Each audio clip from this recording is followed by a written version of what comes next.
আসসালামু আলাইকুম। কাঁচা আমের সিজন প্রায় শেষ, অনেকটাই পেকে গেছে আম, কিন্তু আমি আমের আচার এখনও বানাইনি।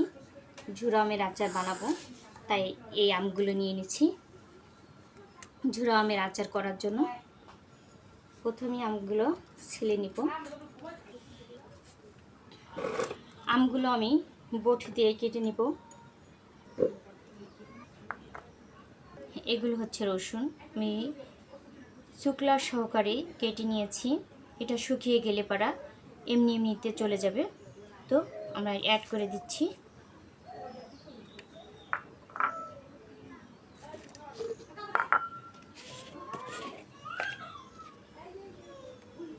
হলুদ দিয়ে দিব, তবে মাখিয়ে তারপরে আমরা রোদে দিয়ে দেব। এভাবে ছড়িয়ে ছড়িয়ে দিতে হবে যাতে তাড়াতাড়ি বাতাসে এবং রোদে শুকিয়ে যায়। এটাকে জালি বলে, আবার কেউ চালনিও বলে, তো আমি চালনিও বলি, জালিও বলি। এটাতেও দিয়ে দেব যাতে তেলে ভিজানোর জন্য আমটা পুরো রেডি, কারণ এর চেয়ে বেশি পরিমাণ শুকাইলে এটা চাপ দিলে ভেঙে যাবে, যার জন্য এর চেয়ে আর বেশি পরিমাণ শুকানো যাবে না। তো চলেন আমরা তেলে ভিজাই, আমরা তেলটা রেডি করি। এখানে আমি নিয়েছি 2টা বোম্বাই মরিচ, ফাল করে কেটে নিয়েছি। এটা অবশ্যই ফ্লেভারযুক্ত হতে হবে, নতুবা খেতে ভালো লাগবে না। আর এটা হাফ চামচ পাঁচফোড়ন, আর 4টা লবঙ্গ, কয়েকটা রসুনের গুঁটা ছেলে নিয়েছি, আর 3টা এলাচ। চলুন তাহলে আমরা কিভাবে আচারটা তৈরি করি দেখেন। প্রথমে আমি মরিচটা একটু গরম করে নিব, যেহেতু এটা কাঁচা মরিচ তাই এটাকে আমরা একটু গরম করে নিব। আমি গ্যাসটা অন করে দিলাম। মরিচটা গরম হয়ে গেছে, তাই আমি তেল দিয়ে দিব 250 গ্রাম।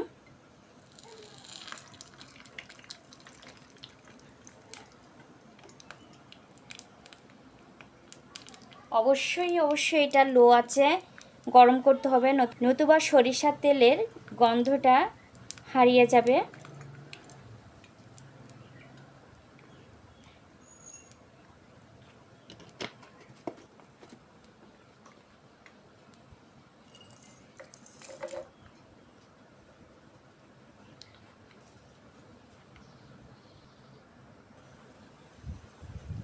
তেলটা জাল হয়ে গেছে। অবশ্যই মরিচটা কাঁচা অবস্থায় থাকতে নামাতে হবে, যাতে রসুনটাও কাঁচা অবস্থায় থাকে, এই অবস্থায় নামাতে হবে। এতে তেলের গরমে এটা সেদ্ধ হয়ে যাবে। আমরা গ্যাসটা অফ করে দেই। তেলটা এখানে ঠান্ডা হোক, আমরা আচারটা বয়ামে ভরে রাখি, তারপর ঠান্ডা হওয়ার পরে আচারের তেলটা দিয়ে দেব। এখন আমি আমটা ভরে নিব বয়ামে।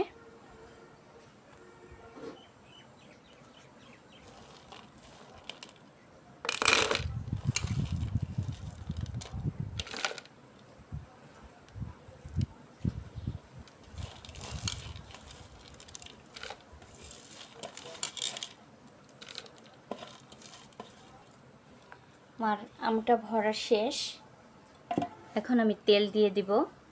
আমার তেলটা ঠান্ডা হয়ে গেছে, তাই আমি এখন তেলটা দিয়ে দিব।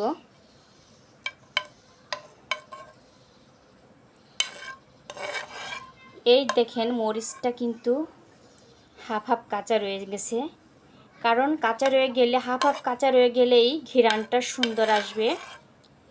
টক আমের সাথে বোম্বাই মরিচের ফ্লেভার, ভাবতেই খুব ভাল লাগছে, মনটা ভরে যায়। আমার গরম তেল আর অবশিষ্ট রয়েছে, সেগুলো এখন আমি দিয়ে দিব।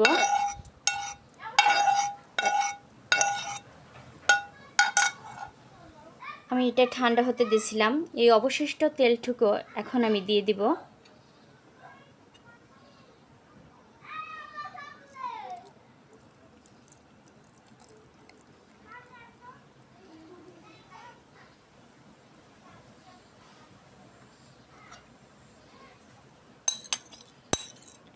এটা এখন পরপর 7 দিন রোদে দিতে হবে।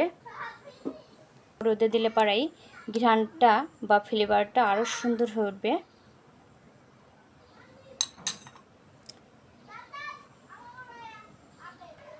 আমার আচারটা সম্পূর্ণ কমপ্লিট।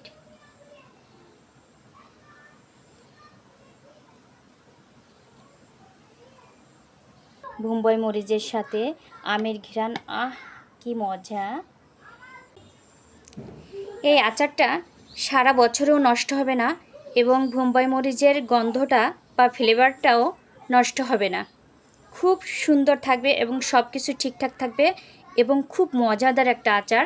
আর এটা আমি প্রথম বানালাম।